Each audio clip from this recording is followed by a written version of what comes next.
Halo teman-teman, selamat datang di podcast terbaru kita. Kali ini kita mau bahas soal, bipolar. Nah, jadi kebetulan di tanggal 30 Maret itu setiap tahunnya diperingati sebagai Hari Bipolar Internasional. Nah, tanggal ini dipilih karena ini merupakan tanggal kelahiran seorang seniman yang sangat populer, Van Gogh, yang semasa hidupnya juga, memiliki bipolar. Jadi si Van Gogh ini seniman yang karya-karyanya itu luar biasa gitu, yang teman-teman bisa cari sendiri gitu. Dan, kali ini, di podcast kali ini, kita mengundang teman kita, Mutia Faradila yang biasa dipanggil Dila. Halo Dila. Nah, Halo. Dila ini kita undang karena kita ngelihat Dila menarik banget gitu. Dia, speak up soal pengalamannya, di isu mental health dan juga meng-encourage orang buat, aware dan mencari pertolongan. Nah, kayaknya ini kita bakalan nanya-nanya banyak ke Dila karena kita penasaran kok Dila bisa se-open itu gitu, karena di lingkungan kita punya mental health itu, stigmanya kan lumayan ya.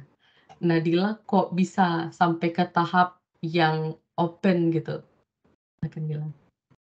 Oke, thank you Silvana, thank you Santi udah diundang ke podcast ini gitu ya. Eh, aku pertamanya perjalanan itu memang bukan langsung di bipolar gitu. Jadi pertamanya didiagnosisnya itu major depresif dulu disorder, jadi depresi dulu. Tapi karena ada relapse-nya tuh berulang-ulang gitu. Jadi relapse depresinya itu beberapa kali, terus di antara itu juga memang ada fase di mana aku itu cukup bersemangat untuk ngerjain banyak hal, sampai akhirnya dokter kemudian setelah mendengarkan ceritaku, "Oh itu kamu kayaknya bipolar," katanya gitu. Terus aku sempat denial tuh, "Bipolar apaan sih?" Gitu kan, "Aku nggak mau lah bipolar." Kalau depresi aku masih merasa ada harapan untuk sembuh gitu kan, kayak, "Oke aku Mhm. nggak akan minum obat lagi," gitu. Tapi kalau bipolar tuh aku bahkan saat itu ketika itu informasiku masih terbatas pun aku tahu bipolar itu adalah something, apa ya, lebih berat lah gitu situasinya gitu kan. Nah terus aku akhirnya, ya menolak gitu, di dalam hatiku aku menolak bahwa ini aku nggak bipolar gitu. Tapi ketika dokternya menjelaskan bipolar itu nggak cuma soal depresi dan mania, tapi ada juga bipolar tipe lain yang tidak separah bipolar tipe itu yang ada manianya gitu. Oh, terus aku akhirnya reach out ke teman yang memang juga concern dengan bidang mental health. Dia kasih 2 buku tentang bipolar, terus aku membaca 2 buku tersebut dan akhirnya aku bisa menerima gitu. Ya kemudian aku akhirnya, oh oke, I'm with bipolar. I am a person with bipolar gitu. Jadi ya sudah nggak apa-apa. Nah kemudian bahkan sebelum aku didiagnosis bipolar, ketika aku baru didiagnosis, depresi, aku sudah cukup, waktu itu apa ya, cukup bersuara lah gitu tentang depresi, tentang pentingnya untuk konseling gitu ya, tentang childhood trauma karena aku punya kompleks trauma gitu, base base masalahku tuh akarnya di kompleks trauma. Tapi ya gitu, maksudnya kadang-kadang masih takut-takut juga waktu itu gitu, kayak nanti gue dibilang gila, nanti gue dibilang Mhm. nggak bisa perform gitu kan. Itu yang paling menakutkan buatku tuh sebenarnya takut orang tuh mengira aku nggak bisa perform gitu. Padahal aku nggak ada masalah, kerjaanku ya biasa aja gitu, tapi aku takut banget dianggap nggak akan perform gitu. Karena buatku itu apa ya, waktu itu sih kayak melekat banget gitu, aku tuh harus perform gitu, aku tuh harus produktif gitu. Nah, tapi kemudian ketika sudah didiagnosis bipolar dan aku juga menjalani, maksudnya aku diberi tanggung jawab yang aku tuh selesai kok ngerjain itu gitu ya, aku bisa ngerjain itu. Aku jadi lebih percaya diri gitu bahwa ya penyakit ini tuh nggak mendefine aku, bahkan tidak menentukan bagaimana aku bekerja gitu. Ya aku bisa manage, maksudnya memang bipolar akan mengganggu aktivitas kita gitu ya, dengan depresi dan manianya itu atau hipomanianya itu.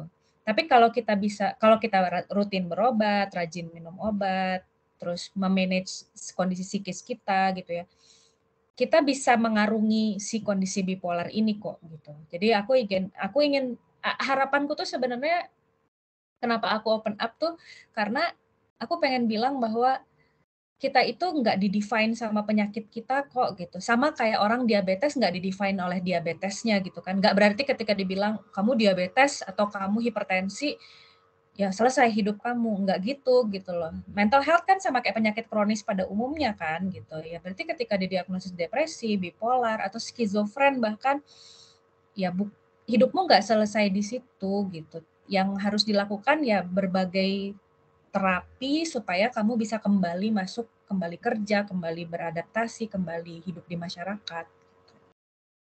Iya sih, problemnya penyakit mental ini kan kayak stigma orang ya, kayak, yang kayak Dila bilang tadi, orang kalau bilang dirinya punya diabetes atau punya penyakit lambung misalnya, orang Mhm. kayak, "Oh, it's okay," kayak gitu. Tapi kalau bilang open up sebagai orang dengan, penyakit mental gitu, orang kayak, "Eh, kok bisa?" Gitu, banyak hal-hal negatif yang Mhm. orang pikirin tentang kita, kayak, "Ini orang nih, bermasalah banget," kayak gitu. Kalau Dila Mhm sendiri mhm. ngerasanya gimana? Eee, ngerasa gimananya nih maksudnya? Gimana gitu ketika, bilang ke orang bahwa Dila punya permasalahan ini dan reaksi orang tuh gimana? Oh, reaksi orang aku sih termasuk yang aku merasa cukup beruntung karena ketika aku open up itu tidak ada yang judging terlalu kalau tidak ada yang judging lah gitu ya istilahnya. Ada satu 2 mungkin yang pikir yang kemudian kayak, "Ya iya sih dia mah bermasalah," atau apa gitu, tapi ya itu suara-suara minor lah, majority nggak bilang seperti itu, gitu. Majority mendukung, majority menghargai, gitu. Jadi aku merasa cukup beruntung karena, lingkunganku itu cukup mendukung ya, dan tidak judging, gitu. Tapi tidak memungkiri bahwa, ya di luar sana ada juga yang dengan mudah gitu ya judging, gitu. Itu pasti berat juga buat teman-teman di luar sana, gitu. Mmm, oke. Terus ngomongin soal, minum obat ya. Jadi Mhm salah satu orang terdekatku itu punya, bipolar juga. Jadi, mhm salah satu concern dia adalah kalau punya bipolar ini kan harus minum obat seumur hidup. Dan mhm itu, apa ya, sangat ketergantungan banget gitu sama obat gitu. mhm Bahkan ada beberapa orang lain yang aku tahu mereka, tahu mereka bipolar, tapi mereka nggak siap dengan minum obat seumur hidup ini, mhm kayak komitmen itu gitu. Kalau di Dila mhm. sendiri gimana? Oke. Eee, aku juga awalnya tuh kayak ya itu yang bikin aku denial waktu nerima diagnosis bipolar tuh karena ini minum obatnya harus seumur hidup gitu ya. Sementara aku tuh kan pengennya ya berhentilah minum obat gitu ya, just in case atau apa gitu. Eee, tapi kemudian ya sudah dijalani minum obatnya. Pada saat menjalani aku kan mulai minum obat itu 2018, 2020 baru diagnosis bipolarnya. Nah, dalam kurun waktu 2020 sampai 2023 ini, aku ada beberapa kali memang tidak minum obat. Ada yang karena akunya bandel gitu ya, ya udah nggak usah minum obat aja gitu. Cobain, ternyata nggak bisa gitu ya. Ada yang karena akunya memang secara situasi tidak bisa mengakses obatnya karena aku tidak bisa karena aku kan pakai layanan BPJS ya. Kalau pakai BPJS kan ya harus ke Vaskesnya dulu, itu kan sehari sendiri gitu ya. Jadi aku nggak bisa waktu itu. Itu sampai putus 3 bulan dan itu kondisiku memang hancur-hancuran gitu saat itu, emosinya, mood-nya parah banget gitu ya, jadi langsung jatuh ke fase depresi. Aku setelah fase itu, setelah melihat beberapa kali aku tidak minum obat dan kondisiku tidak stabil, ya akhirnya aku jadi, apa ya, jadi paham bahwa, oh pada orang bipolar memang harus distabilkan dengan obat, nggak ada cara lain. Beda dengan depresi ya, kalau depresi memang ada jangka waktu tertentu, kemudian kondisinya atau trigger-nya bisa dihilang, ya obatnya bisa tidak diminum gitu. Tapi kalau bipolar, bahkan ada seorang psikiater yang menulis, dia tuh sangat tidak menyarankan pasien bipolar untuk berhenti minum obat, karena sebenarnya stabilnya itu ya memang karena obat. Kadang-kadang pasien bipolar itu ya sama kayak aku ketika aku bandel-bandel nggak mau minum obat itu, aku merasa bahwa, gue udah stabil nih," gitu. Udah nggak perlu kan minum obat, padahal yang menstabilkan itu ya si obat itu, gitu. Nah, setelah aku ngalamin sendiri kemarin itu, nggak minum obat dan, wah kacau balau sekali, aku jadi kayak, oh memang nggak bisa putus ini obatnya, memang ya sudah aku harus terima bahwa ya for for lifetime aku harus minum obat gitu. Oke, menarik banget ini Dila. Terus aku juga melihat bahwa banyak orang yang merasa gitu, dirinya itu, punya mental health issue, tapi mereka kayak perilaku mereka untuk mencari bantuan itu minim sekali, kayak gitu. Terutama soal awareness, soal bagaimana cara mencari bantuan, hal gimana sih yang sebenarnya ini bermasalah gitu, secara mental, hal yang sebenarnya tuh perlu bantuan gitu. Kalau di Dila sendiri, gejala-gejala apa yang Dila rasain sehingga Dila kemudian memutuskan untuk mencari bantuan profesional? Awalnya tuh Mmm, gimana? ya, jadi ketika itu, sebenarnya posting dari seorang teman yang membuat aku tuh, apa ya, sadar gitu. Jadi dia memposting 10 tanda depresi, waktu itu ada image gitu, gambar gitu 10 tanda depresi, aku baca terus aku kayak, "Loh, kok aku mengalami hampir semuanya?" Gitu waktu itu. Terus aku kontak dia kan, aku iseng membalas membalas tweet dia tuh, gue kayaknya ngalamin hampir semuanya nih." Nah, waktu itu tandanya ya aku malas bekerja, aku kehilangan minat pada hal-hal yang, biasanya aku sukai, tidurku jadi lebih panjang dari biasanya gitu kan. Terus, suicidal ideation yang muncul dan cukup kenceng di kepala gitu. Jadi itulah 4 dari sekian itu muncul dan itu terasa sekali. Dialah yang mendorong aku untuk pergi ke psikolog waktu itu. "Coba cari psikolog," katanya gitu, "untuk, eee, apa ya, mencari tahu kenapa sih kamu punya tanda-tanda itu," katanya gitu. Dan itu pun dari dia mendorong aku untuk ke psikolog itu sampai aku bener pergi ke psikolog itu butuh waktu 2 bulanan juga kayaknya, ya 2, 3 bulanan karena memang nggak mudah ternyata untuk kita langsung pergi. Misalnya kayak, oke, ketika ada yang bilang, "Kamu ke psikolog deh," langsung ke psikolog tuh nggak mudah karena pertama ada masalah biaya, ada masalah mencari psikolog yang, recommended gitu, recommended dalam arti yang benar-benar aman gitu ya. Aman dalam arti nggak judging, nerima mungkin dia, bagian dari marginalized group gitu, yang kayak kayak gitu ya. Jadi itu butuh waktu gitu sampai dia bisa yakin bahwa oke, dia tahu dia ada masalah gitu, kayak aku juga gitu, aku tahu aku ada masalah sampai aku yakin bahwa ini psikolognya akan aman, aku punya resource-nya, uangnya gitu ya, dan aku sudah siap bahwa nanti terapinya akan lebih dari sekali gitu, baru aku pergi gitu. Jadi memang it took time for me to go to the psychologist waktu itu. Iya ya. Psikolog itu juga cocok-cocokan kan, Nah, psikolog eee, itu iya, cocok-cocokan. ada yang ngerasa nggak cocok, terus kayak berhenti gitu aja gitu dan nganggap Mhm. semua orang itu sama, misalnya semua psikolog itu sama gitu, nanti pasti bakalan nggak cocok lagi. Dan juga, kendala di biaya juga kan, karena nggak banyak psikolog yang terafiliasi dengan BPJS misalnya. Ya, betul Iya. betul betul banget. Kalau Nanya Dila dong. sendiri apakah Dila mengakses BPJS atau gimana? Aku kalau kalau di Aceh, kan karena waktu itu memang sebagian besar terapiku tuh di Aceh ya, Mhm. karena dari 2016 sampai 2021 aku di sana. Eee, untuk psikolog aku akses pakai biaya pribadi, Mhm. tapi untuk psikiater aku pakai BPJS. Itu bedanya gimana rasanya tuh? Nggak ada kalau pelayanan sama, nggak ada Mhm. masalah, kalau pelayanan masalah, cuma memang karena di sistemnya BPJS itu layanan psikolog itu cuma bisa diakses pakai BPJS kalau ada rujukan dari psikiater. Sementara kan waktu Oke. awal-awal kan aku nggak merasa butuh obat gitu kan, jadi ya aku Mhm. akses psikolognya ya sendiri langsung gitu, pakai biaya pribadi. Ketika aku sudah muncul suicidal attempt waktu itu, psikologku bilang ini harus ditangani oleh psikiater, baru aku akses psikiater via BPJS.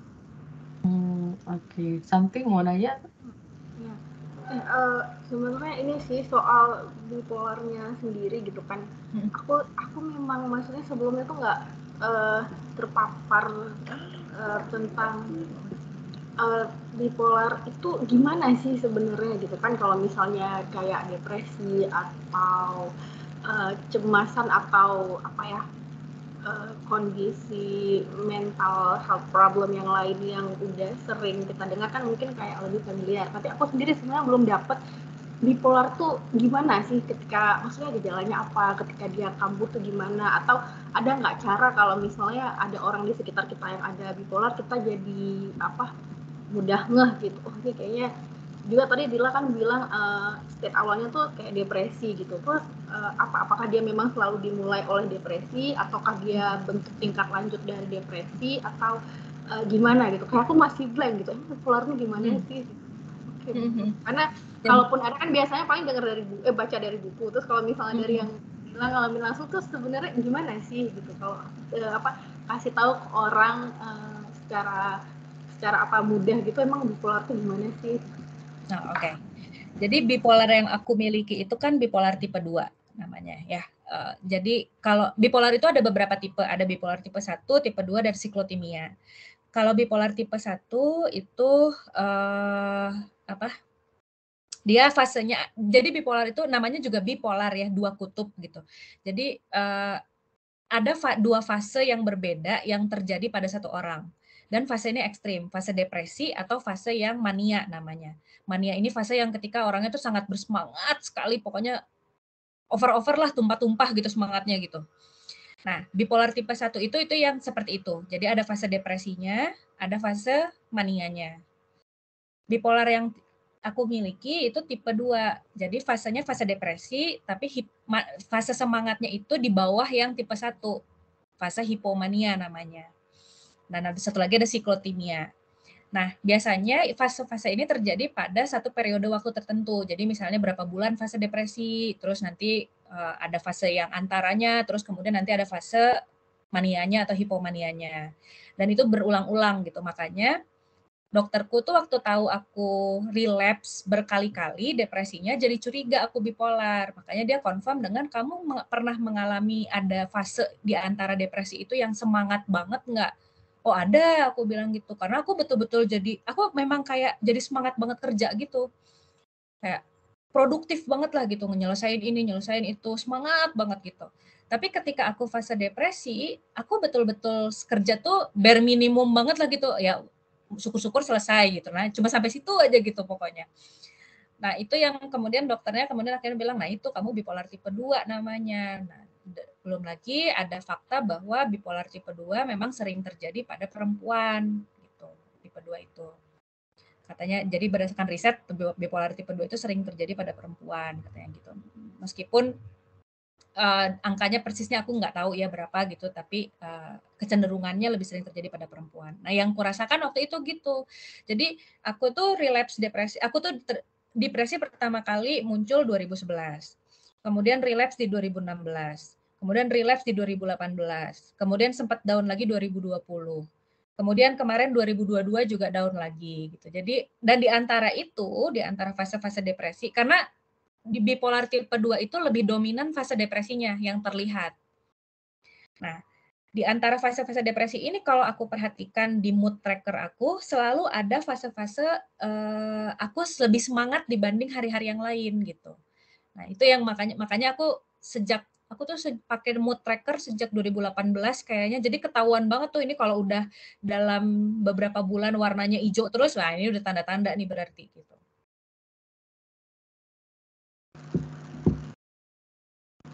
Jadi kalau misalnya kita lagi konsumsi obat, implikasinya itu gimana? Apa yang membedakan ketika misalnya dia lagi relapse, lalu setelah konsumsi obat, apa jadinya?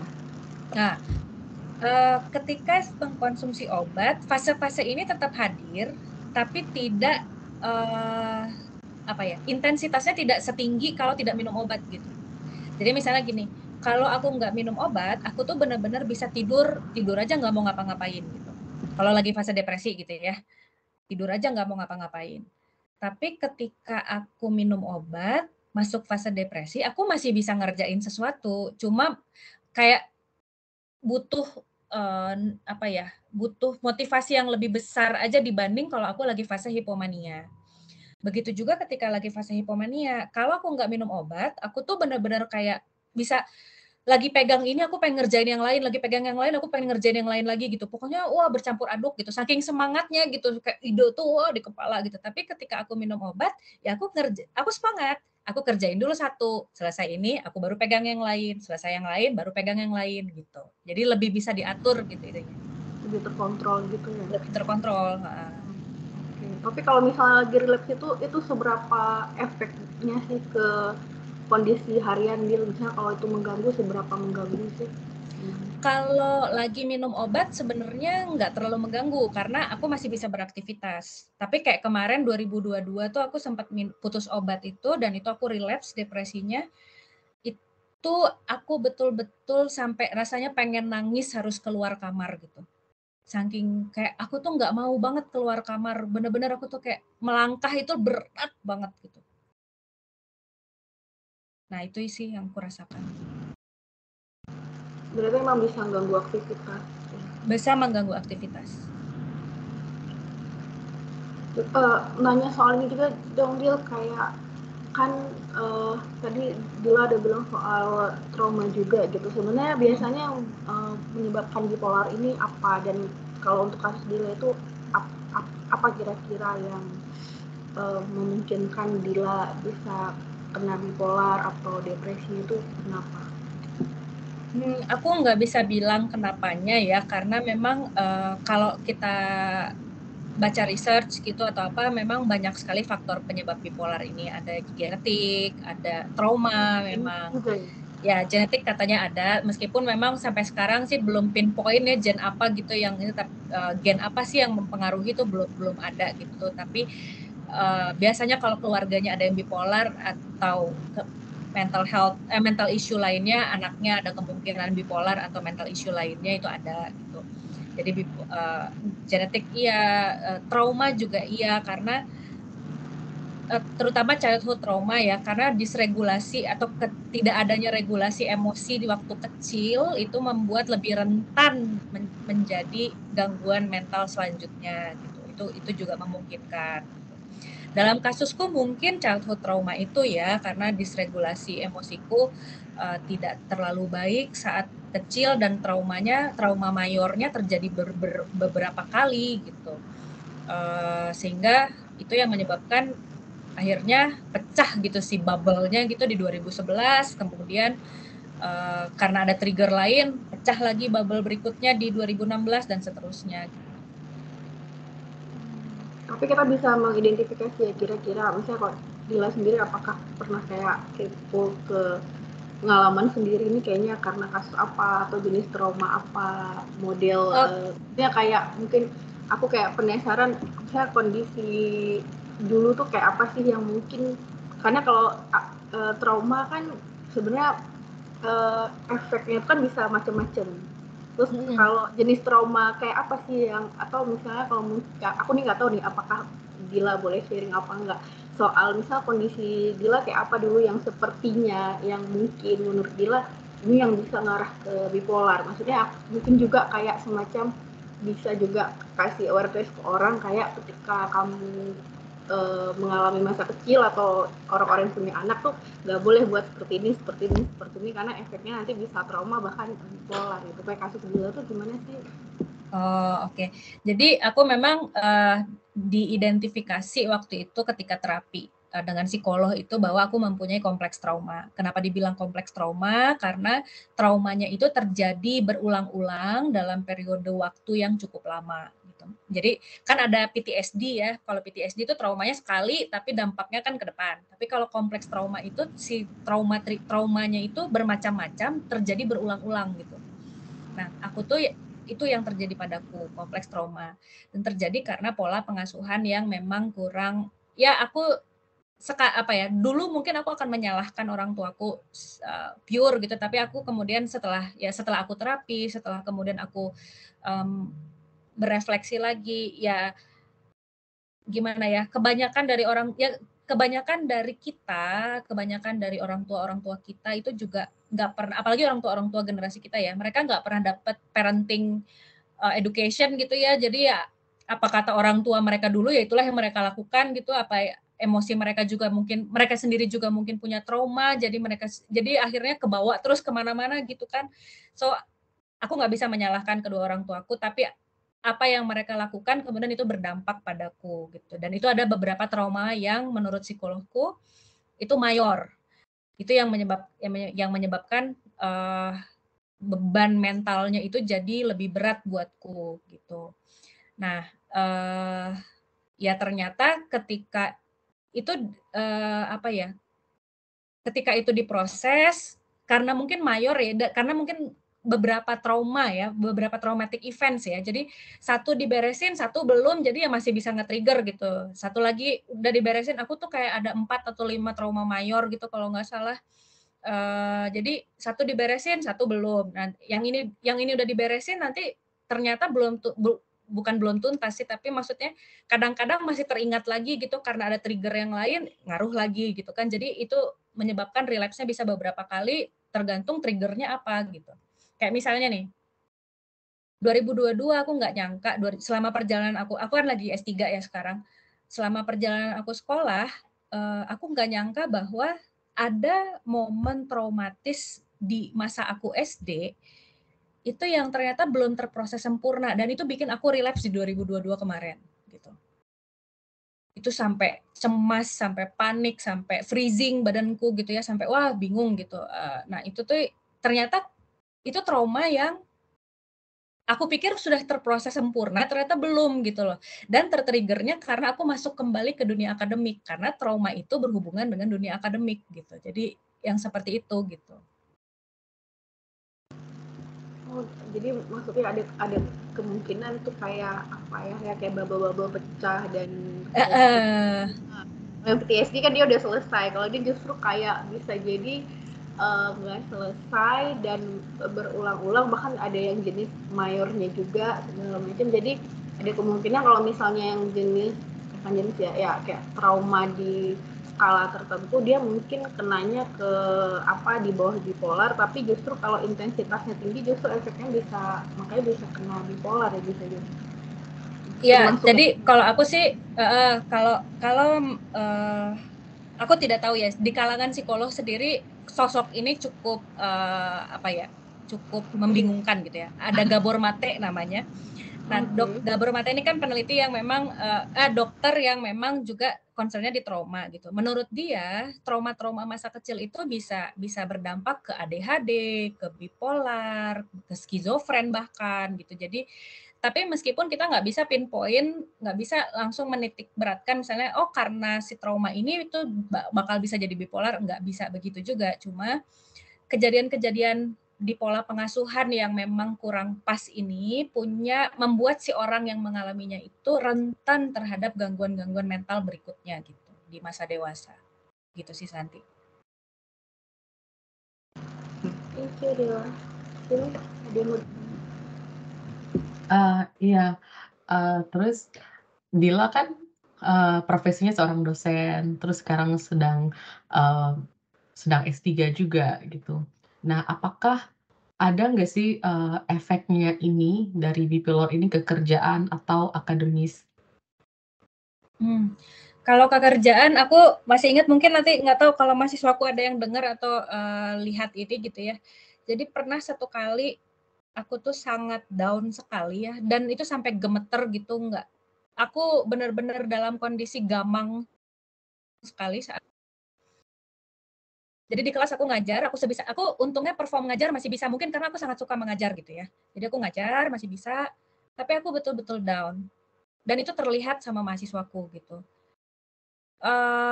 Aku ingat aku akhirnya minta satu kelas memeluk aku.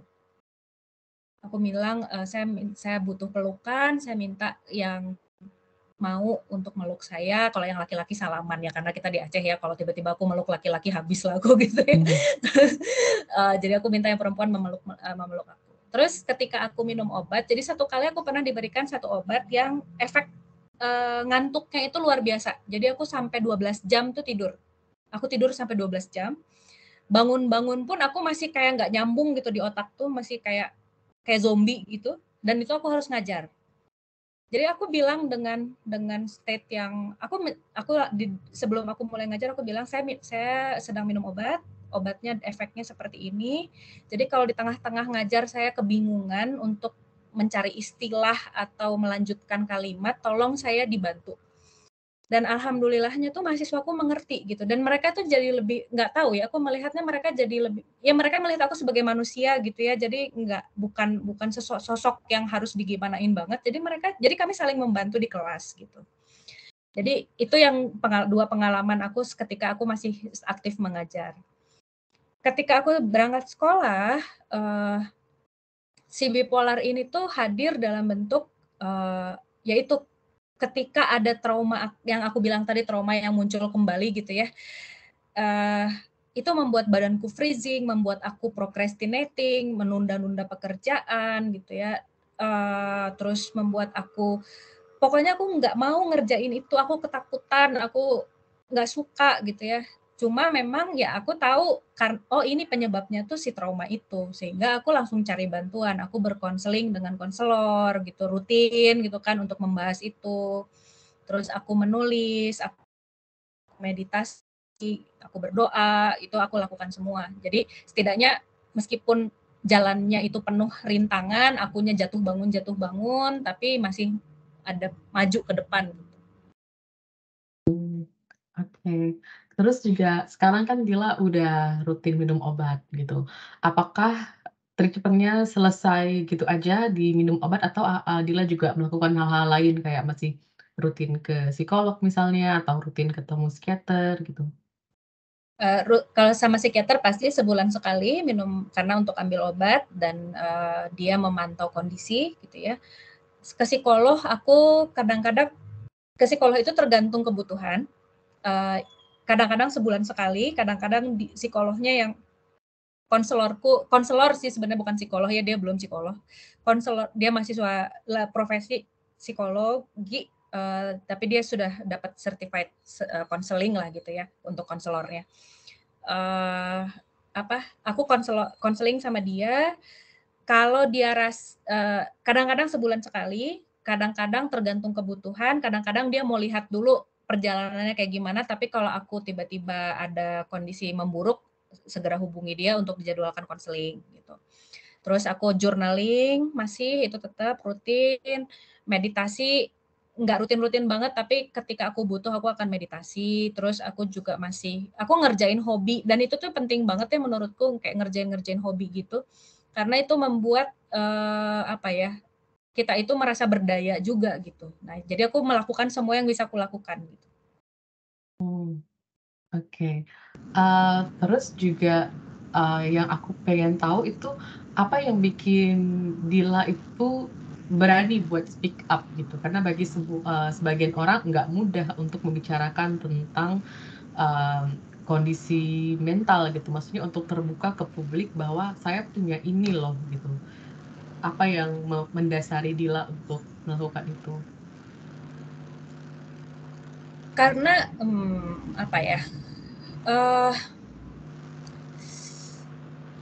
ya karena mungkin aku di bidang pertama gini, aku di bidang kesehatan, jadi aku tahu prediksi WHO misalnya tahun 2030 yang akan gangguan mental itu sekian juta gitu ya. Jadi itu kan juga satu hal yang concerning ya gitu, itu satu. Terus jarang yang jadi gini, ketika ada yang speak up tuh itu sangat membantu merasa untuk tidak sendiri gitu. Dan aku merasa banget, aku terinspirasi banget sama temenku yang aku bilang tweet dia itu yang aku samber gitu ya, terus kemudian dia nyuruh aku ke ke psikolog itu, Lea namanya. Aku terinspirasi banget sama dia karena dia berani sekali speak up gitu, dan itu membuat aku merasa tidak sendiri, dan dia juga yang menjadi jalan aku untuk ke terapi gitu, menjalani terapi gitu. Sehingga aku kemudian ya kenapa aku tidak mengikuti jejak dia, kenapa aku tidak membuat satu safe space gitu ya, sehingga orang merasa bahwa mereka tidak sendiri, ini bukan penyakit yang membuat mereka terisolir. mereka bahkan bisa aktif, mereka bahkan bisa berprestasi gitu ya. Jadi aku kayak ya aku hanya ingin bilang bahwa kamu tuh nggak sendiri gitu. Itu sih sebenarnya. Nanya Keren dong. banget. Iya, silakan Sakti. Ini kan mungkin agak balik sedikit ke belakang, tadi waktu Dila bilang Dila sempat denial kan gitu. Apa ya, kalau yang bagian denialnya mungkin banyak orang yang denial gitu, tapi apa yang akhirnya yang buat Dila nerima gitu, karena itu yang waktu misalnya aku ke psikolog juga katanya ini yang bahkan fase paling sulit kadang dalam pengobatan. Kalau orangnya udah bisa nerima, pengobatan jauh lebih mudah, tapi kan kadang butuh waktu yang ada yang bahkan sampai akhir tuh tetap denial gitu kan. Maksudnya ini yang paling sulit kadang gitu, karena itu yang bisa cuman kita sendiri. Orang lain mau bantu gimana pun kalau kita milih tetap denial kan nggak bisa gitu. Dila ada kekuatan apa pada saat itu yang buat akhirnya kalau Dila kan bukan hanya nerima ya levelnya, apalagi kayak ditanya sih tiba-tiba, maksud aku itu udah jadi apa ya, udah jadi tingkatan yang lebih gitu. Jadi kayak apa yang buat nerima, apa yang buat sampai level speak up, itu kan artinya sudah ada tingkatan kekuatan yang berkali-kali lipat gitu dibanding yang biasa, yang kawan-kawan lain yang bahkan mungkin masih denial. Itu apa sih gitu. Juga misalnya kebayang kalau mungkin ada orang yang mendengar tapi dia juga masih denial gitu, itu kekuatannya apa gitu yang akhirnya bisa nerima bahkan sampai level speak up gitu. Itu apa sih? Mungkin jadi sebelum aku menerima diagnosis bipolar, Lea itu temanku itu memang udah curiga gitu, udah kayak, Mut, coba lu tanya sama dokternya apakah ada kemungkinan lu bipolar karena lu depresi berulang-ulang gitu. Apa namanya? Dia udah curiga, tapi aku masih kayak, iya deh, oke, tapi kayaknya enggak gitu. Terus ketika menerima diagnosis bipolarnya, aku juga kayak, enggak gitu. Tapi kemudian aku balik lagi ke Lea gitu kan. Aku balik lagi ke Lea, aku bilang, Lea, gue didiagnosis bipolar. Oke, ini gue kasih lu 2 buku, lu baca, katanya kayak gitu kan. Kasih lah aku 2 buku. Aku baca dengan kondisi aku bukan menyamakan diagnosis gitu ya. Jadi kayak bukan menyamakan kondisi. Jadi kayak apa sih bipolar ini, terus kayak gimana gitu kan. Terus kayak ada checklist, terus cek gitu kan, terus loh, berarti apa yang gue alamin benar dong ya, maksudnya apa yang gue alamin tuh ini gitu kan. Terus nah mungkin karena aku juga tipenya ya kalau misalnya itu sesuai dengan teori atau sesuai dengan research gitu, aku jadi kayak ya udah, aku mau nolak apa sih, itu udah evidence based gitu kan gitu. Jadi aku kayak oke gitu. Mungkin itu kalau buatku gitu. Terus terbantu juga dengan ya people around me tidak judging me gitu. Jadi mereka itu membuatku juga jadi kayak ya sudah gitu. Kalau aku didiagnosis depresi, mereka tidak judging. Kalau aku berubah diagnosis jadi bipolar juga mereka tidak akan judging kok, aku yakin gitu kan. Jadi ya it's okay gitu. Jadi itu memudahkan memang buatku. Ya juga ya, karena basis ada scientific ini tadi ya, pandangan saintifik, apalagi dia juga di dunia kesehatan, jadi kayak mau denial gimana ya, bener juga. Iya, benar. Itu satu hal juga. Terus ini juga kayak entah itu bipolar atau apa masalah kondisi psikologis lain tuh yang pernah punya masalah, apakah itu pernah ngaruh ke self esteem gitu juga. Apa ya, ini kan biasanya ketika kita didiagnosa terus kita jadi ngerasa kayak mungkin rendah diri apa segala macam, pernah kayak gitu, dan itu berjuangnya gimana sih? Pernah banget.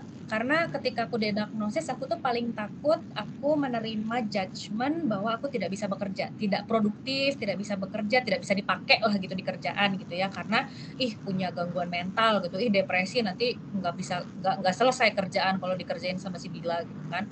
Itu aku takut banget itu.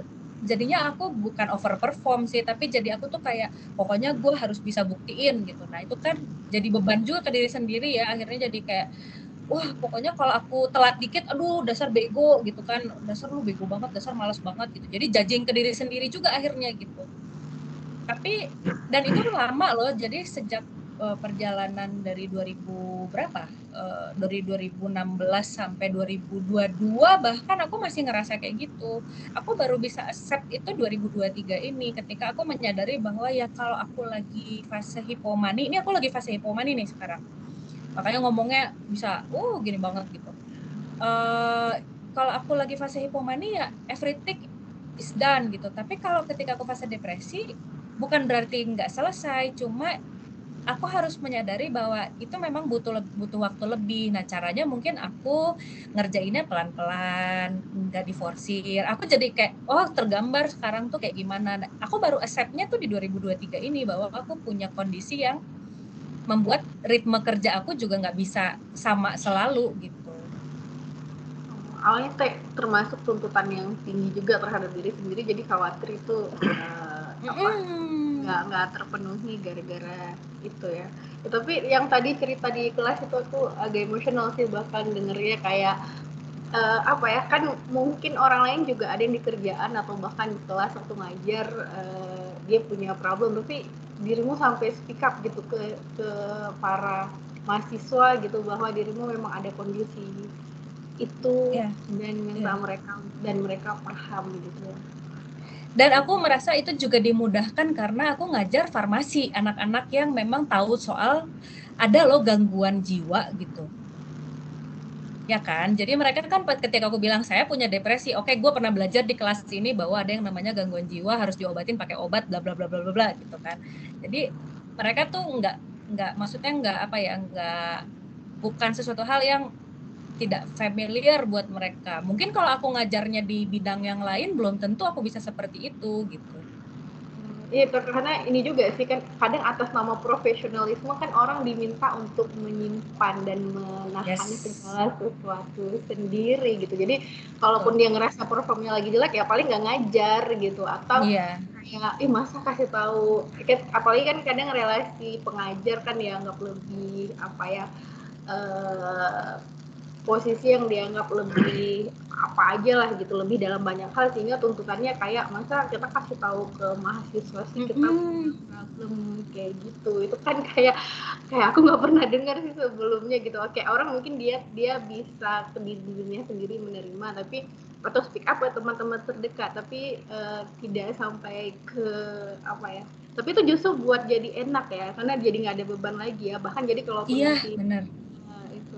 Iya, aku nggak kebayang sih orang bisa sampai speak up level itu.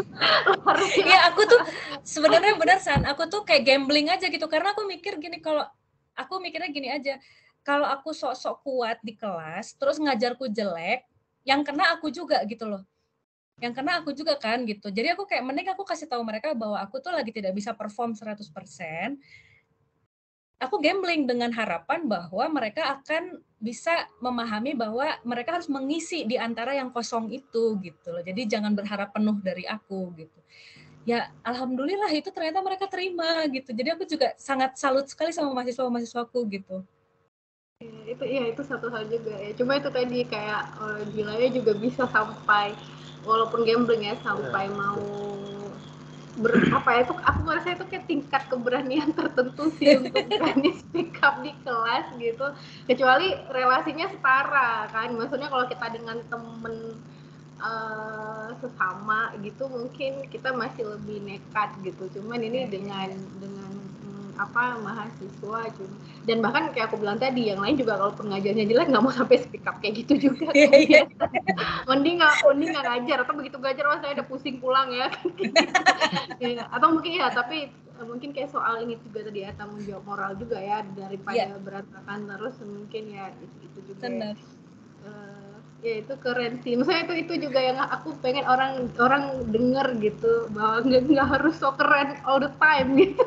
Ada masa kita kayak drop, ya udah lah, nggak apa-apa lah orang tahu gitu. Orang kan nggak harus terima pas kita lagi bagus aja ya, pas kita lagi perform aja gitu ya. Kalau lagi nggak pas ya kita mungkin, jadi maksudnya kayak ada semangat bukan mengedukasi ya, mungkin semacam mengedukasi orang untuk ya kamu juga harus bisa menerima waktu saya lagi down dong, bahkan kalau perlu kamu bantu gitu, soalnya saya juga manusia gitu. Itu kan kita kan kayak maksudnya selama ini tuh aku nggak tahu itu bagian dari apa ya, maksudnya kita harus anjuran untuk harus kuat dan profesional itu tiba-tiba jadi jelek nih sepanjang waktu gitu, apalagi kalau relasinya tidak setara gitu, kayak masa sikap sih Ya betul, jadi aku sih megang konsep selalu bahwa aku pertama, maksudnya konsep yang aku pegang itu guru itu murid, murid itu guru. Itu satu. Berarti kan mereka itu sama-sama manusia ya. Berarti harus memanusiakan manusia dong gitu. Jadi harus tahu bahwa ada kondisi ups and downs dari seorang manusia gitu. Jadi itu aja sih yang aku pegang gitu, dan aku gambling aja gitu. Ya udah, dengan konsep itu ya aku harus terbuka gitu supaya mereka tahu aku tuh manusia, aku tuh bukan dewa pengetahuan yang memberikan pengetahuan pada mereka gitu. Jadi aku tuh lebih kayak fasilitator gitu di kelas gitu. Jadi ya untungnya mereka menerima gitu saat itu. Ya, nanti balik lagi ke pandangan mengajar ya, karena kan Iya. kalau biasanya pandangan soal guru, apalagi dosen itu kan kayak yang super power ya, jadi kayak tidak mungkin saya menunjukkan celah saya gitu. Itu aku pernah lihat postingan Dila yang apa sih waktu itu Dil, kayak di tempat Dila sekarang ya, kayak ngajak ngumpul orang-orang untuk bahas soal isu kesehatan mental, ataukah itu jadi support group juga gitu.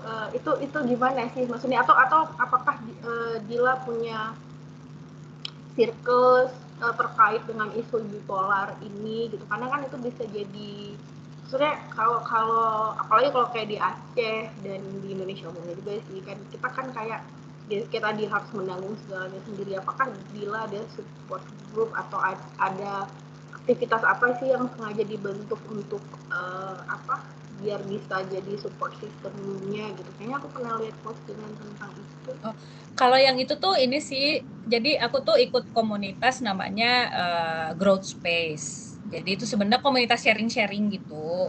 Tapi suka ada pertemuan di masing-masing daerah. Kebetulan karena aku di Bandung, lagi saat di Bandung, jadi diminta untuk koordinir gitu. Nah, tiap pertemuan growth, tiap bulan ada pertemuan, dan setiap bulan itu ada temanya, dan biasanya tema-temanya itu yang berkaitan dengan mental health gitu, misalnya tentang melepaskan, tentang memaafkan gitu ya. Yang datang sih beda-beda orangnya, cuma ya setidaknya itu jadi safe space lah buat mereka untuk sharing hari itu gitu. Itu satu. Terus aku kemarin juga sempat ikutan event Walking with Rose. Jadi ada satu komunitas foto di Bandung yang juga dia itu bukan mempopulerkan sih, tapi ya mempopulerkan lah konsep terapi foto. Jadi terapi menggunakan foto. Terapi menggunakan foto itu artinya kita menyalurkan emosi kita melalui medium foto gitu kan. Nah, terus kami tuh waktu itu ada pertemuan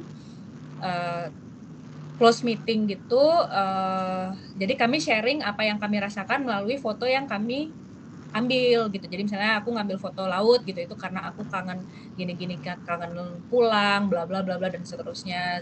Jadi itu menjadi safe space gitu ya, yang sampai jadi nangis-nangis karena terharu atau apa gitu kan.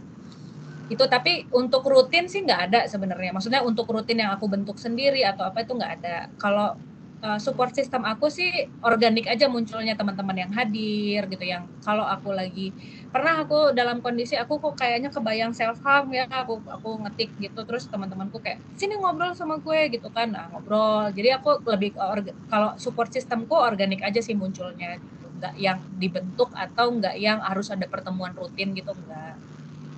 Tapi itu juga possible juga ya dibuat, bahwa ada satu kelompok di mana itu kayak ini tadi kita saling sharing, cuma sekedar ya tempat pelepasan masalah-masalah psikologis, jadi akhirnya bisa jadi support group atau support system gitu kan. Itu kan jarang ya ada orang yang bentuk dan ngobrol soal apa yang terjadi dengan kondisi hidup dia, kondisi dia, dan membuat dia merasa sendiri selama ini gitu. Itu kayak penting sekali, tapi jarang. Makanya aku pikir kemarin, wah kalau sampai itu ada kayak semacam, ya itu bisa jadi inisiasi kan, maksudnya bisa orang-orang bisa menginisiasi untuk membuat support group di bagian itu sih, ya keren-keren. Apalagi dipublish, gila publish gitu, kayak wah gitu. Itu juga soal apa namanya, Tadi Dila bilang ada beberapa hal yang Dila lakukan untuk apa ya? Aku nggak tahu apakah itu kategorinya nanti jadi self therapy atau Dila self terapinya apa aja sih? Tadi kayak yang aku lihat ada kayak journaling, meditasi juga, terus penyaluran hobi, itu bahkan juga ke aktivitas religius ya. Itu misalnya boleh detail nggak? Dan itu apa ya? Efeknya gimana sih? Seberpengaruh apa ketika terutama lagi relapse gitu? Jadi kayak misalnya aku tuh memang sebenarnya dibilang merutinkan diri juga enggak ya, tapi artinya ketika ada hal-hal yang membuat kepalaku sesak gitu, aku pasti tulis. Setidaknya itu pindah gitu dari kepalaku posisinya ke tulisan gitu. Terus paling enggak udah sampai situ. Terus kemudian atau aku tulis di ada aplikasi chat journal di Android, itu aku tulis di situ gitu misalnya. Kalau lagi buru-buru banget nggak sempat nulis tangan, karena aku masih percaya menulis tangan itu membantu, gerakan motorik itu lebih membantu lah daripada hanya gerakan 2 jempol motorik gitu ya. Terus aku meditasi lebih ke arah aku selama ini pengalamanku meditasi itu lebih ke arah aku menyadari pikiran yang lewat itu bisa ya lewat gitu. Jadi bukan menetap gitu. Pikiran itu ya, yang namanya pikiran itu ya nggak ada yang menetap sebenarnya, lewat aja. Jadi sehingga aku bisa lebih tenang lagi gitu menghadapi masalahnya. Terus kemudian kalau beribadah itu membuat aku merasa bahwa aku tidak sendiri aja. Tidak sendiri dalam arti gini, aku punya teman sebaya gitu ya, teman-temanku gitu, itu membuatku tidak sendiri. Tapi ketika aku beribadah itu membuatku merasa aku punya sandaran gitu. Jadi bukan kayak untuk minta ini minta itu bukan, tapi aku butuh tempat bersandar. Jadi itu yang membuatku butuh beribadah gitu. Dan aku melakukan semuanya gitu, meskipun tidak, karena aku tuh punya masalah dengan rutinitas. Jadi kalau rutin, maksudnya kalau yang harus rutin gitu, aku tuh langsung bosan gitu. Nah, jadi makanya aku menyiasatinya tidak rutin seperti itu, tapi ketika aku butuh pasti aku lakukan. Ya kecuali beribadah gitu ya, karena sholatnya harus 5 kali gitu, ya sudahlah itu. Tapi yang lainnya tidak aku paksakan, misalnya setiap hari harus journaling ya, kalau nggak ada yang mau aku tuliskan, masa nulisnya hari ini aku pergi ke kantin gitu kan, nggak mungkin gitu ya. Tapi ketika aku butuh, aku pasti journaling. Ketika ada sesuatu yang memorable, aku pasti journaling. Dan itu cukup membantu selama ini. Buatku membantu, karena setidaknya itu nggak ngurek-ngurek di kepala doang gitu. Itu yang paling bahaya buatku itu ketika aku membiarkan overthinking gitu, terus kemudian dia spiraling down gitu, terus di situ ngurek-ngurek di situ gitu kan, sampai akhirnya kepalaku tuh sakit, literally sakit gitu, benar-benar secara harfiah sakit, karena itu cuma di kepala doang. Tapi kalau ketika aku sudah memindahkan aja itu ke tulisan, udah agak lega sedikit gitu. Itu kayak pengalihan sementara paling tidak ya. Iya, paling enggak ketika menulis aku tuh tahu, oh aku tuh lagi merasakan ini, isi kepalaku tuh ini. Nanti kan aku bisa memproses gitu. Setelah itu kan aku bisa memetakan tempatnya gitu kan, emosiku di sini, pikiranku yang ini, kaitannya apa gitu. Berarti makanya juga kayak bisa jadi terutama ketika ada kondisi mental seperti itu, lebih bagus mungkin orang bisa lebih mencari lebih banyak hobinya ya untuk tempat penyaluran, karena kadang-kadang itu juga orang nggak peduli amat sih sama hal kayak gitu, padahal itu penting sekali untuk penyaluran kondisi mental ya. Tapi aku kayak waktu depresi lagi parah-parahnya gitu, aku mewarnai yang coloring for adults itu. Aku mewarnai karena itu ketika aku fokus ke situ, aku tanda kutip lupa sama perasaan depresinya gitu. Atau baru-baru ini aku belajar merajut. Jadi ketika aku lagi fase yang nggak mau mikir apa-apa, ya tanganku sibuk merajut gitu. Jadi aku nggak mikir gitu, karena aku sibuk dengan pola kan gitu. Jadi itu membantu gitu. Makanya harus punya hobi. Harus punya hobi, itu penting. Digaris bawahi, cari sebanyak-banyak ya, harus punya hobi. Tapi ada psikosomatik ya, seberapa banyak, seberapa parah, atau gimana sih psikosomatis yang efek ke badannya? Psikosomatis sih aku sebenarnya aku nggak punya psikosomatis sebenarnya. Aku nggak punya psikosomatis. Kalau aku ingat-ingat ya, aku nggak punya psikosomatis. Cuma memang ketika fase depresi muncul, reaksi yang muncul itu kan ada 4 respon terhadap trauma tuh, ada flight, fight, freeze, sama fawn. Aku tuh munculnya freeze, jadi memang badanku tuh memang kadang-kadang memang kayak dingin aja gitu, dingin, nggak mau ngapa-ngapain, kaku gitu rasanya. Nah itu aku biasanya kayak gitu. Dan itu ngatasinnya gimana deh kalau udah kayak gitu ke badan? Aku harus ingat, makanya aku harus punya tujuan harian ya, maksudnya kayak sekarang lagi sekolah gitu ya, ya aku harus ke lab gitu. Jadi mau nggak mau aku paksa badanku untuk gerak karena aku harus ke lab. Harus, jadi kalau lagi dulu misalnya masih ngajar, waktu masih aktif ngajar, ya aku harus masuk kelas gitu. Jadi aku harus perform di kelas gitu. Aku punya tanggung jawab. Nah itu yang aku bikin aku akhirnya mau gerak. Paling nggak aku ngerjain tanggung jawabku dulu aja gitu. Selesai itu aku mau tidur lagi, mau ngapain lagi ya terserah gitu, nggak apa-apa. Yang penting tanggung jawabku itu dulu selesai. Karena aku fokusnya selalu ke tanggung jawabku sih. Yang penting tanggung jawabku selesai, ya udah gitu. Yang lain bisa nanti dulu gitu. Makasih ya. Iya, aku dari dengar cerita dari Dila tadi itu aku menarik banget ya. Terus juga pertanyaanku seandainya Dila ketemu dengan orang yang punya kondisi seperti Dila gitu, apa yang Dila pengen bilang ke orang itu? Pertama aku akan peluk dia dulu. Terus aku akan bilang terima kasih sudah bertahan sampai hari ini. Karena itu pasti tidak mudah buat dia perjalanannya. Dan aku akan bilang bahwa ayo kita melangkah perlahan bersama-sama. Kita melangkah perlahan bersama-sama. Kalau capek kita istirahat bareng. Kalau sudah bisa melangkah lagi, kita melangkah lagi. Karena ya sampai kita dibilang harus berhenti melangkah, sampai kita saatnya berhenti melangkah ya benar-benar berhenti gitu, nggak bisa jalan lagi, ya ya itulah titik terakhir kita. Tapi sebelum itu ya kita ayo melangkah terus, meskipun nanti di tengah-tengah kita ambil break beberapa kali, gitu nggak apa-apa. Dan bersama-sama. Aku pengennya tuh bersama-sama. Aku nggak mau ada yang sendirian. Terus kalau misalnya kita tahu nih, teman kita atau orang terdekat kita punya, bipolar, itu sebagai salah satu orang terdekatnya, apa yang baiknya kita lakukan gitu, kalau berkaca dari pengalaman Dila? Aku mau appreciate teman ketua jurusanku dulu, Bu Lydia Mhm. namanya ya, Bu Lydia. Jadi waktu 2018 aku suicidal attempt itu sampai nangis-nangis di kolong meja kantor, di musola, pokoknya parah banget. Aku akan mencontohkan apa yang beliau lakukan. Yang beliau lakukan adalah beliau datang ke psikolog. Jadi kebetulan aku memang sudah kasih tahu bahwa aku ke psikolog gitu. Sebelum-sebelumnya gitu. Jadi dia tahu siapa psikologku.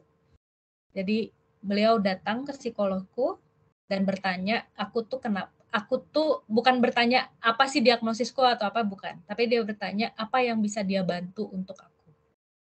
Dan dia juga nanya ke psikiaternya, dia nanya siapa psikiaterku, terus kemudian dia minta ketemu sama psikiaterku, dan dia tanya juga apa yang bisa dia bantu untuk aku supaya aku stabil.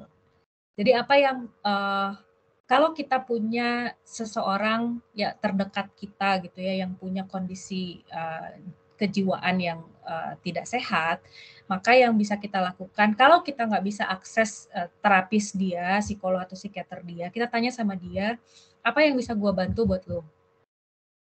Apakah ngingetin, apakah apa gitu, apakah ya udah cukup dengerin gue aja ketika gue butuh gitu kan, atau apa gitu. Apa yang bisa tanya dulu apa yang bisa dibantu untuk si orang ini. Karena ditanya gitu aja udah alhamdulillah banget, itu menunjukkan suatu apa ya, kepedulian yang besar. Mmm. Iya, tapi itu langka banget loh kayak si ibu tadi tuh yang bener-bener proaktif mau cari tahu gitu kan. Ya, Itu itu beruntung banget tuh Dila dapat, support sebesar itu gitu dari, tempat kerja gitu. bener, bener banget. Aku tuh sampai ketika aku tahu itu karena psikolog aku kemudian cerita tadi ketua jurusanmu datang lo nanyain gini gini. Aku sampai wow gitu. Aku kayak Aku benar-benar terharu dan aku merasa ya inilah rumah keduaku gitu ya, orang yang benar-benar mereka peduli gitu. Sampai sekarang mereka masih kayak, "Apa yang bisa dibantu?" gitu. "Kamu sehat-sehat ya, kalau ada perlu meringankan beban kerja bilang aja," gitu-gitu. Jadi aku sangat beruntung sekali berada di tempat itu gitu. Wow, karena nggak banyak juga kan, yang mau aktif kayak gitu. Salah satu temanku, punya masalah bipolar juga dan dia berada dalam situasi di mana tempat kerjanya tuh menuntut untuk produktivitas gitu kan. Hari ini ngerjain apa, sementara dia ada di kayak yang Dila bilang tadi, di fase di mana dia up and down gitu. Kalau di fase up, dia tuh bisa kerja sampai 14 jam dalam Mhm. sehari gitu. Itu kayak like so many ideas in the Mmm. head gitu, dalam kepalanya gitu. Sementara kalau lagi down tuh kayak nggak mau ngapa-ngapain gitu. Dan ini bikin dia bermasalah gitu, karena sering, dapat evaluasi dari HR. Jadi mereka kan ada evaluasi per Mhm. berapa bulan sekali gitu kan sama manajernya, sama HR-nya. Dan ini sering jadi isu gitu, dan kayak nggak dapat support juga sebesar yang kayak Iya. Dila dapat itu gitu Iya, kan. betul. Dan sering jadi masalah buat orang-orang dengan bipolar atau mental health lainnya ketika berurusan dengan pekerjaan karena ada kondisi khusus itu gitu. Iya, betul, makanya aku Mmm, sangat sangat bersyukur sekali nggak kayak ya alhamdulillah sampai saat ini masih dimudahkan gitu ya jalannya gitu ya dengan support system, teman-teman dari tempat kerja, bahkan orang tuaku pun juga support gitu sekarang gitu. Eee, ya dari dulu juga mereka kayak dari ketika mereka tahu aku harus minum obat sampai sekarang tuh mereka kayak, "Ya udah kamu jangan putus obat, pokoknya obat tuh harus terus diminum," gitu kan, konseling ya konseling gitu. Jadi aku tuh ya aku merasa sangat bersyukur bahwa aku mendapatkan kemudahan-kemudahan ini yang mungkin nggak didapat orang lain dan itu makanya itu yang membuatku juga akhirnya kalau aku bisa sharing soal pengalamanku ke orang gitu ya, aku bisa jadi safe space buat orang meskipun tentu saja dengan kapasitasku gitu ya, ya kenapa enggak gitu, karena I want to pay it forward gitu. Itu sih mmm, yang bikin aku juga kenapa speak up juga ya, aku pengen bilang bahwa mereka tidak sendiri, aku juga pengen ya aku tuh sudah mendapatkan kemudahan-kemudahan gini, aku pengen bantu orang juga. berarti orang tua udah, menerima gitu Dila? Iya, Karena, si temanku ini ketika dia bilang ke orang tuanya dia punya masalah bipolar, orang tuanya tuh kayak sulit gitu loh, kayak, "Ah, mungkin itu bukan bipolar, mungkin itu kamu cuma stres biasa," gitu. Karena mhm, mhm, setelah digali lagi, ternyata bagi orang tua itu kayak ada perasaan dia tuh gagal gitu loh, jadi orang tua gitu. Apa karena saya dulu begini di masa lalu, makanya anak saya begini gitu. Itu perasaan yang dominan muncul di temanku ini gitu, ketika dia mhm, bilang ke orang tuanya dia punya bipolar gitu. Kalau mhm. orang tua Dila itu gimana? Ya aku, alhamdulillahnya orang tua tuh terima gitu, bahkan ya aku bilang gitu bahwa aku bilang major traumaku tuh ini loh gitu ya bilang, terus ya orang tuaku tuh kayak sempat terhenyak gitu ya karena ya itulah ya yang terjadi, itu yang maksudnya kita tuh suka melakukan sesuatu tanpa kesadaran, terus kitanya lupa, tapi dampaknya di orang itu sampai berpuluh-puluh tahun gitu.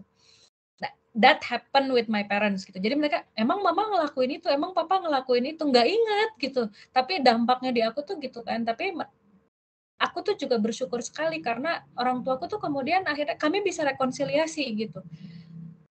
Nah, itu yang memudahkan perjalananku, apa ya, bahwa ternyata rekonsiliasi itu bisa bisa terjadi. Meskipun ini disclaimer juga bahwa nggak semua orang tua mau seperti orang tuaku gitu. Jadi aku nggak bisa bilang bahwa, "Nanti orang tua lu bakal minta maaf deh sama lu, percaya," gitu. Nggak begitu juga gitu.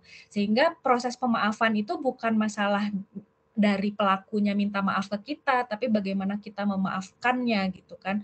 Karena itu soal urusan kita, bukan soal dia gitu. Nah, aku juga starting point-nya dari situ, kemudian orang tuaku akhirnya minta maaf, kemudian kami bisa ngobrol dengan enak, itu terjadi proses selanjutnya gitu, tapi akunya dulu sudah menerima gitu. Mmm. Berarti proses rekonsiliasi sampai akhirnya memaafkan dan berdamai gitu, itu sangat berefek ke, perjalanan ini gitu ya? Iya, betul betul. Karena memang Nah, ada dan itu healing panjang nggak? prosesnya, panjang Mhm. banget. Maksudnya itu nggak terjadi 1-2 tahun gitu, itu aku aku ke psikolog 2016, rekonsiliasi yang betul-betul baik itu baru terjadi 2022 kemarin.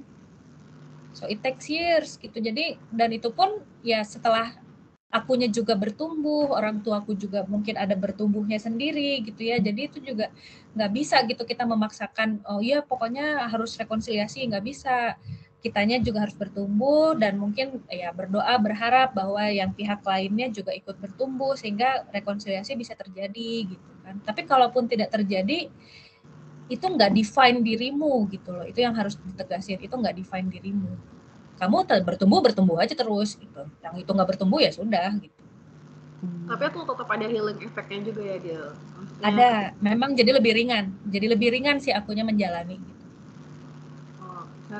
Proses rekonsiliasi tadi ya, jadi lebih, Iya, ya itu membantu banyak ya. iya benar. Ya, tapi ya mungkin juga ya kalaupun ada teman-teman lain yang punya problem apa psikis atau mental gitu mungkin kayak misalnya tadi kan ya kita juga nggak tahu sih gimana agar encourage orang kalau misalnya dia merasa nggak bisa tangani sendiri, sebaiknya dia cari profesional ya, psikolog atau psikiater. Walaupun ya ini masih jadi apa ya, masih jadi tantangan sekali untuk masyarakat kita. Belum lagi tadi kayak ada problem biaya, walaupun kalau kita mau repot bisa juga ya pakai jalur BPJS, masih ada ya. Maksudnya itu masih possible ya gitu, walaupun sedikit ribet dibanding yang jalur sendiri. Atau mungkin aku nggak tahu apakah Dila juga, maksudnya tadi kalau Dila via buku ya gitu, atau kan mungkin ada alternatif lain ketika misalnya gini, kita mau sembuh tapi ada nggak ya cara lain selain ke psikolog. Misalnya kalau kayak aku pribadi ketika kondisi aku tidak bisa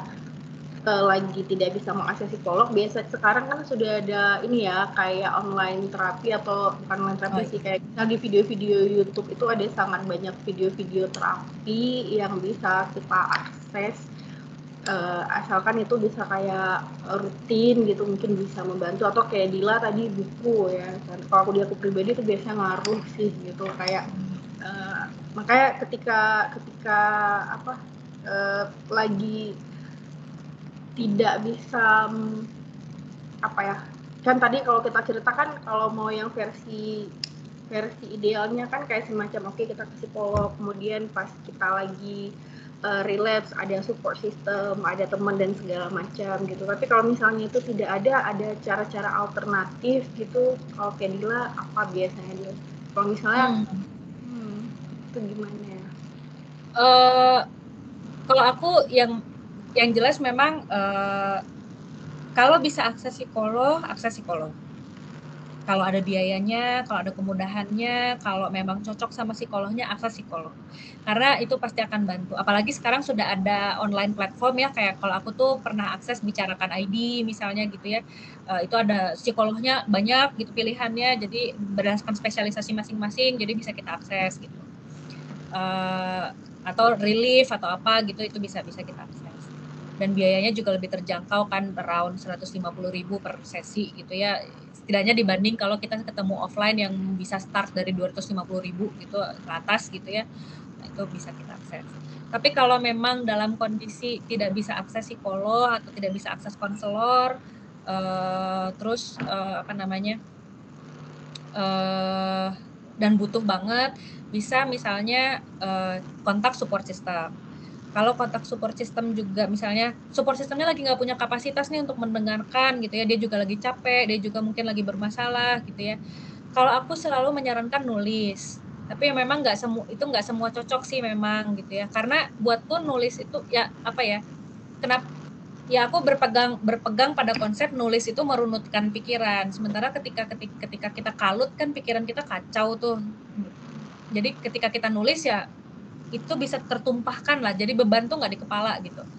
Nah, aku biasanya akan nyarankan nulis, tapi tentu saja itu tidak semua cocok dengan saran itu gitu ya. Terus kalau aku ya aku punya akun Twitter yang tempat aku ngeren aja gitu, ngomel-ngomel sendiri, ngeluh-ngeluh sendiri gitu ya. Ya terserah mau ada yang nanggepin, nggak ada yang nanggepin ya udah gitu kan. Yang penting aku merasa sudah keluar dulu si emosinya, perasaannya gitu.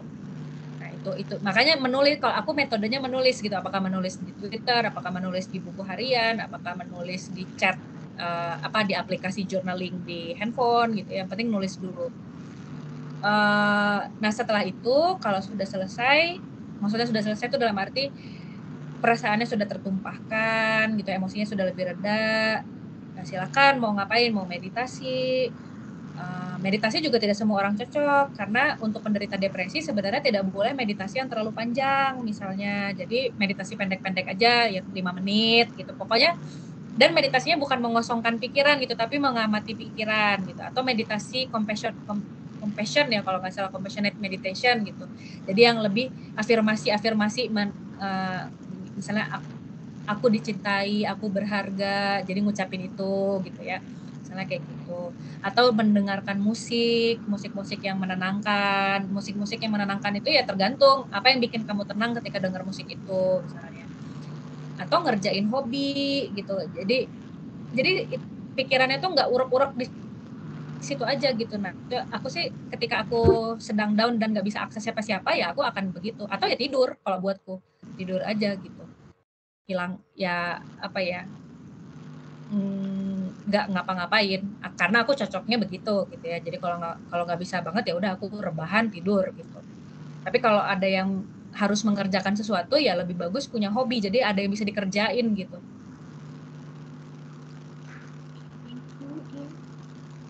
Oke. Mungkin Dila, di aku ini pertanyaan terakhir. Kalau pesan-pesan apa Dila? Pesan-pesan untuk audiens atau bahkan, orang yang punya, kondisi bipolar, pesan apa yang Dila pengen sampaikan? Satu, jangan lupa minum obat, karena buat bipolar itu penting banget. Jangan lupa minum obat. Memang melelahkan, minum obat rutin terus-menerus itu lelah sekali. Apalagi kalau obatnya lebih dari 1 gitu ya. Terus harus diingat sendiri gitu, nggak ada yang ngingetin atau apa gitu, itu pasti lelah. Tapi tetap jangan lupa minum obat. 2, bipolar ini bukan identitasmu gitu. Identitasmu ya kamu gitu. Bipolar itu ya penyakitmu, sama kayak orang dengan diabetes gitu. Bukan diabetesnya kan nggak jadi identitasnya gitu kan ya. Orang dengan bipolar juga begitu. Makanya kita sebutnya orang dengan bipolar, karena bipolarnya ya bukan identitasmu. Jadi jangan kemudian ketika kamu didiagnosis bipolar itu adalah merasa bahwa itu adalah akhir segalanya, enggak. 3, banyak hal yang masih bisa dilakukan bahkan ketika kamu punya kondisi bipolar. Banyak hal yang masih bisa dieksplorasi. Jadi, jangan berhenti untuk bereksplorasi. Dan keempat, ini buat semuanya, dalam hal apapun pilihlah melakukan kebaikan. Karena itu yang membuat kehidupan kita sebagai manusia itu jadi lebih baik. Selalu pilih kebaikan. Itu aja. Keren banget, thank you banget Dila.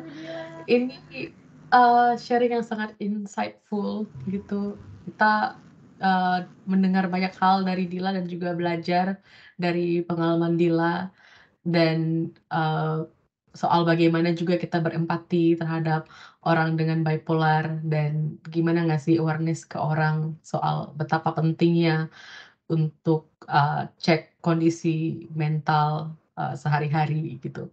Makasih banget Dila, ini keren banget. Makasih udah diundang ya. Iya. Sukses terus Dila buat S3-nya, buat karir Thank you. akademiknya. Nanti kita ketemu lagi kapan-kapan Iya. kalau ada waktu dan kesempatan. Hopefully, iya. Thank you Santi, thank you Silvana. Makasih, Dila.